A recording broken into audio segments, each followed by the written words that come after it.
नमस्कार दोस्तों, मैं हूँ प्रिया माहेश्वरी और मैं आप सभी का स्वागत करती हूँ अपने चैनल आई कैन पर। दोस्तों, वैसे तो कहा जाता है कुछ लोग बहुत चालाक होते हैं और वो अपनी चालाकी का प्रयोग बुरे कामों में करते हैं, लेकिन वो भूल जाते हैं कि उनकी यही चालाकी का फल उनको मिलता ज़रूर है।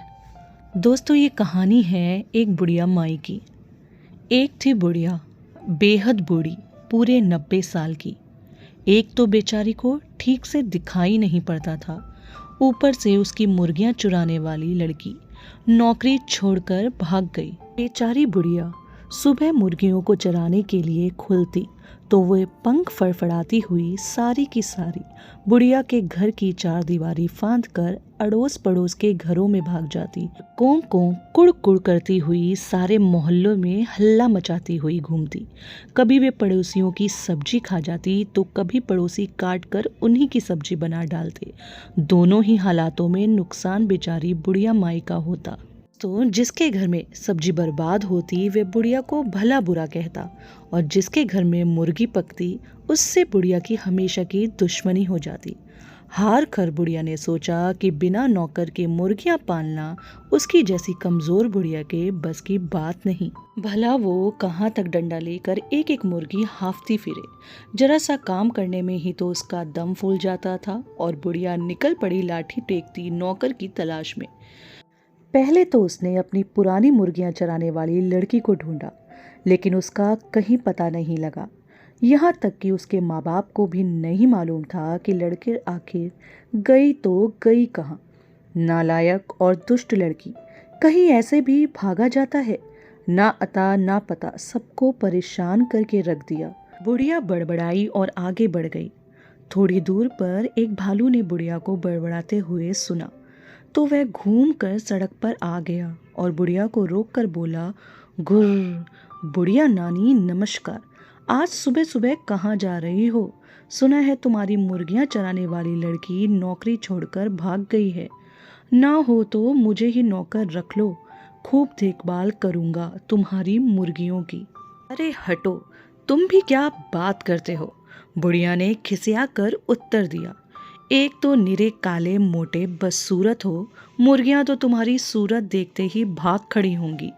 फिर तुम्हारी बेसुरी आवाज उनके कानों में पड़ी तो वे मुड़कर दड़बे की ओर आएंगी भी नहीं। एक तो मुर्गियों के कारण मोहल्ले भर से मेरी दुश्मनी हो गई है, दूसरा तुम्हारे जैसा जंगली जानवर और पालूं तो मेरा जीना भी मुश्किल हो जाएगा। छोड़ो मेरा रास्ता, मैं खुद ही ढूंढ लूंगी अपने काम की नौकरानी। बुढ़िया आगे बढ़ी तो थोड़ी ही दूर पर एक सियार मिला और बोला, हुआ हुआ, राम राम बुढ़िया नानी, किसे खोज रही हो? बुढ़िया खिसिया कर बोली, अरे खोज रही हूँ एक भली सी नौकरानी जो मेरी मुर्गियों की देखभाल कर सके। देखो भला, मेरी पुरानी नौकरानी इतनी दुष्ट छोरी निकली कि बिना बताए कहीं भाग गई।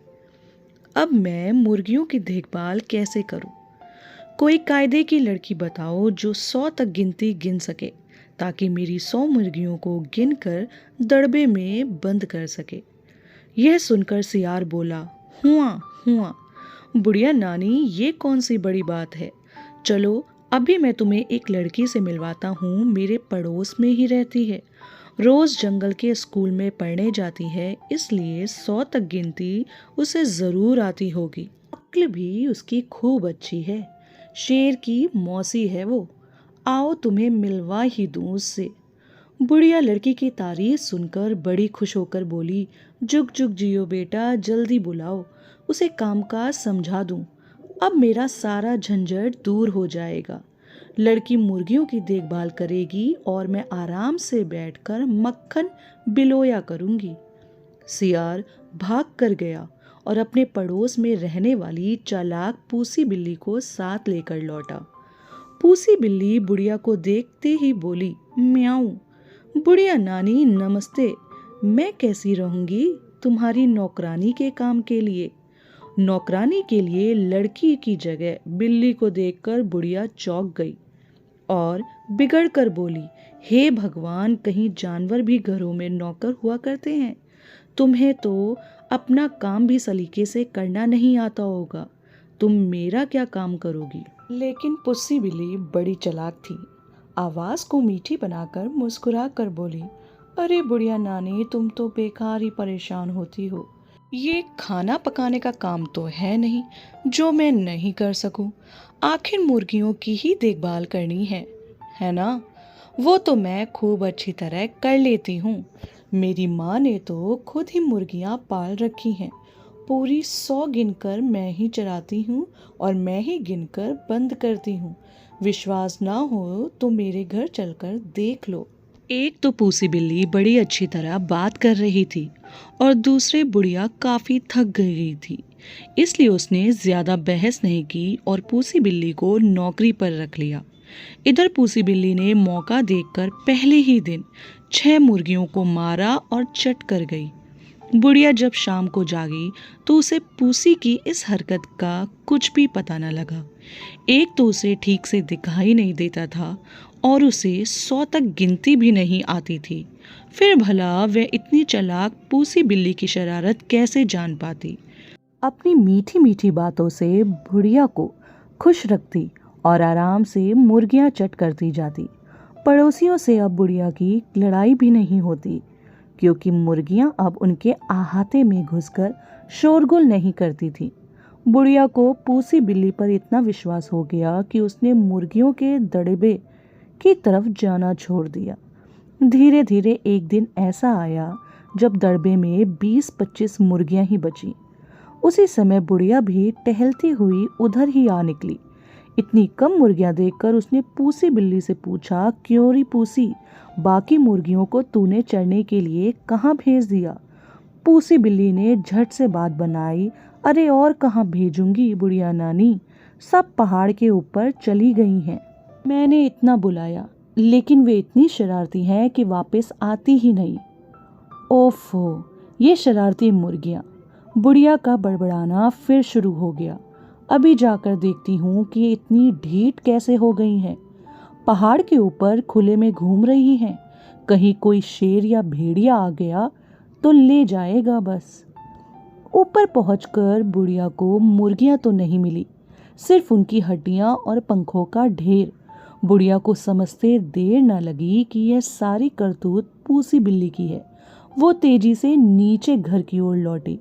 इधर पूसी बिल्ली ने सोचा कि बुढ़िया तो पहाड़ पर गई, अब वहां सिर पकड़कर रोएगी, जल्दी आएगी नहीं।